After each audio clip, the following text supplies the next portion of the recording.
Recipient section 2 clause 93 subsection 93. Who is a recipient?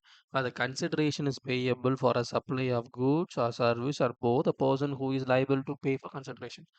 Person who is giving the money, who is receiving the goods or service, they're going to who is paying the money is considered as a recipient. In this case, no consideration is payable for the supply of goods.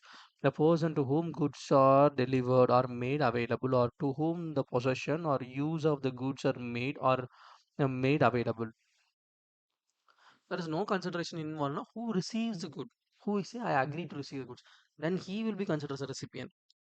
Where no consideration is payable for the supply of services, the person to whom the service is rendered, and any reference to any person to whom supply is made shall be constituted as a reference to the recipient of the supply and shall be included as the agent acting on behalf of the recipient in relation to the goods and service of both supply.